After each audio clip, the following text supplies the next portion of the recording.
one of the biggest is scarcity of battery raw materials. And if you look at lithium on the left-hand side, it's forecast that we're going to have really significant global deficit, some 55% in the case of lithium in 2030. And so what do you do about that? The graph on the right shows you in the light grey there, peak lithium from mine supply, just before 2040.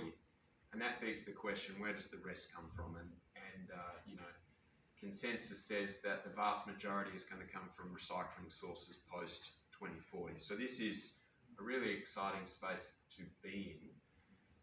Aside from what I've just mentioned in terms of why you need to recycle if you're an OEM or the owner of these batteries, there's also some regulations here in Europe with regards to the European battery recycling regs that have just been legislated, and they're huge tailwinds for businesses like ours. They essentially say we need complete traceability, we need a stamp with a QR code on every part of the supply chain. We need to know the CO2 footprint, we need to know from whence it came. We also need to know that recyclers have recovery rates exceeding what they do today. And what has been done historically is you get old lithium batteries, you put them in a smelter, you burn them, half of it goes up a stack, and the balance you recover. So it's pretty crummy recovery rates, that's the sunset industry. The sunrise is what we and some others are doing, getting far better recovery rates. So we're already meeting the 2031 targets. And then of course, cell makers need recycled content in the future. And there's only one place to get that. In terms of what it is that we do, at a high level on the left here, it's a three-part process that we've developed. So first of all, if it's a module out of a vehicle, for example, we'll discharge and dismantle those modules. We'll then put those cells into what we call a spoke. It's a shredding circuit, and we create an intermediate called black mass. We also pull out plastics and steel casings and some foils. They have value, but really the end game is about taking that black mass to what we call our hub, which is the refining circuit. That's where our smarts, our IP really sits, or the majority of it, and we sequentially with acids pull out those valuable metals to go back in to make new batteries. So, and I should mention that this is patent pending in 14 jurisdictions at national phase, and we've just been granted in Australia, so expecting quite a few of these to drop now. And why is this important? And it's really because if you are an OEM, if you're a car maker who invariably is going to become a cell maker as well, you have two choices. You can pay someone to recycle for you and equip your requirement, but you lose the materials. If you go with someone like ourselves with a different model where we'll license you the technology, you turn a cost center into a profit center and you retain those metals. And those metals are extremely important for strategic reasons for car companies. It's also quite a lucrative business, which is why we're in it and why we're intending to reward shareholders. There's just some information on the left here about our costs. So I'll leave you with that for a later time. But on the right-hand side, it gives you a taste of the economics. So each of those bars in the different colors represent the contained value of some of the ingredients in these batteries. If you cast your eyes to the far right, the predominant chemistry of tomorrow essentially has constituents worth about $9,000 US. The green line represents what it costs us to pull it out. Call it 4,000 as a margin of $5,000 per tonne. So if you build a 20,000 tonne per annum plant, there's $100 million in gross profit. So that's just to give you a sense, and I'll explain to you about the different scale of plants that we intend to build. But of course, the technology, it is unique. We have, we're strongly of the belief that we have freedom to operate. It's not a winner takes all. There are others doing similar. And if I explain this to my mum, really the reality is it's different reagents, different end products, similar technologies. However, what we're doing that's very different is the business model. And I mentioned to you, we are one of the few, if only party, who will provide an OEM with a plant package and license the technology, which means you get to keep the raw materials at the end. And if you want to make batteries, that's critical. So happy to do a couple of things. We act as principal. They were the pictures I showed you before. We make money. We get paid in Europe for actually receiving the batteries. We then make money out of selling the intermediate product. We're happy to be in partnership, and this can be a journey with an OEM. You know, for example, Mercedes-Benz, perhaps we co-invest with them, but ultimately the end game is licensing in order to get that royalty income and different PEs, and it saves us needing to invest all that CapEx.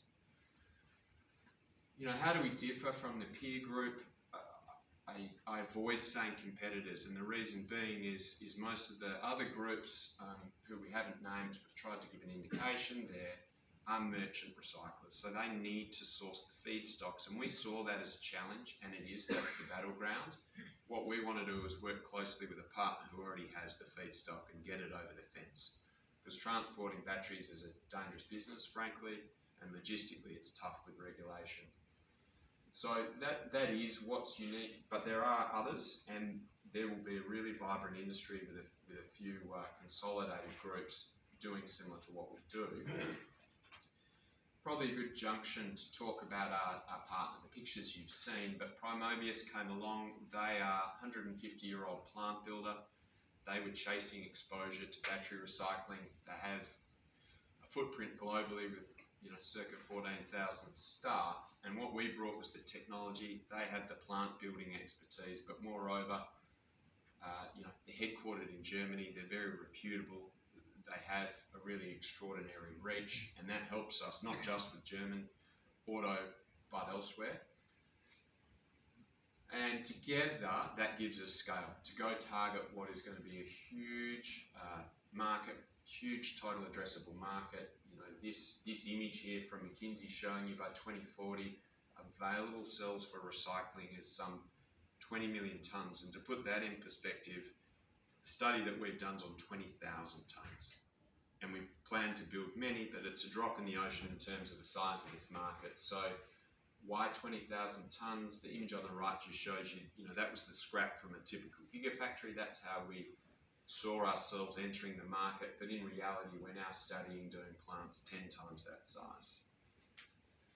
The validation piece, our marquee customer is Mercedes-Benz. We have a 5-year collaboration with Mercedes.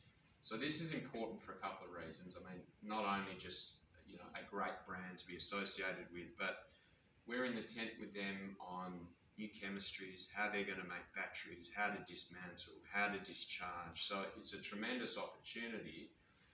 We have given them a license for R&D, at 10 tonne a day, so fairly small scale, and we've just signed a purchase order, so we're supplying them the plant, and that'll come in 2 stages. But the end game is, to support them with their global need, because at the end of the day, come 2040, Mercedes will have nearly 1 million tonnes of recycling commitment.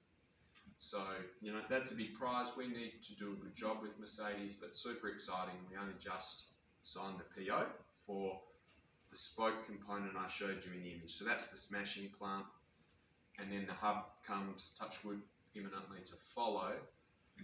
Second customer is Stelco. They're a steel maker in North America. Sounds strange. Why would they be interested in recycling? And that's because they get their steel from car makers, and they're transitioning to do more electric arc for sustainability reasons, so they need scrap steel. That steel will come with more batteries going forward. So they want to offer the car makers a slam dunk, essentially. They'll take the steel, they'll also take and deal with the batteries. So we have given them a license, a 10% gross revenue, royalty associated with that, and we have an option to buy in. So that will be our first big plant. I mentioned the smaller plant that we own and that we're giving Mercedes. Now this is the first 20,000 tonne. Itochu, we have an MOU with. Itochu, for those not familiar, they're a big trading company. They also have a stationary energy storage business called SmartStar. They have recently announced they are going to manufacture vehicles here in Europe, and they're going to lease the batteries, which means they will have total carriage of those batteries at end of life. Ergo, that for us to partner with them, you don't have that feedstock risk. So that's pretty exciting, and we look forward to explaining more about that. And then we've got a suite of pre-existing licenses, again on a 10% GSR basis in some different jurisdictions in Europe, and this really is our model going forward. And look, this is just a recap slide to say, a little bit of information there, but how do you think about this in terms of how we make money and what the growth looks like? So, first of all, this is where the pictures were in green. This is Hilschenbach. We have a permit to operate commercially at 10 tonne a day, and we have a demo refinery there. That's operational. We just got a PO for Mercedes for their shredding plant, and then the refining section will follow. And that's at 10 tonne a day also. Essentially, Mercedes are doing the demonstration work for us to get product ready and scale up to the next phase. And then Stelco will be almost 10 times bigger than the top line in North America. And likewise, we'll get a purchase order from them for the spoke, and then the hub will follow. And that's where the first royalties will come from. There's a little bit to digest here, but catalyst rich going forward for us, and I mentioned this product readiness is what our partners call it. So we are product ready at 25 or 100 tonnes per annum or 10 tonne a day, and that's what we've just sold to Mercedes. We can roll that out. We will then do the same with the hub, and it goes stepwise. And then, we're working on being product ready for 20,000 tonnes for Stelco. We're doing the studies now. We're also doing the studies on 10 times bigger again. So the economies of scale with recycling are really significant. 20,000 tonnes only touches the sides in terms of that total addressable market and the real money you make when you get a lot bigger. So this business, Primobius, there are a bunch of aspects to it that make us really unique, from the economics to the sustainability, and the validation from some of these marquee clients. And then just to leave you with, now I'm back to Neometals. This is the head company listed on the ASX and here on AIM. We've got a really clear strategy. We've worked with partners before. We've returned a lot of money to shareholders. So I see this as a very compelling business, great investment opportunity, but we listed here on London without raising any money. It was a compliance listing because of the recent sequence of catalysts. Now really is starting to tie together, and it's given us an opportunity to speak to, more of a retail audience and to start to improve how we trade over here and do a little bit more travel. So really appreciate your interest in the story.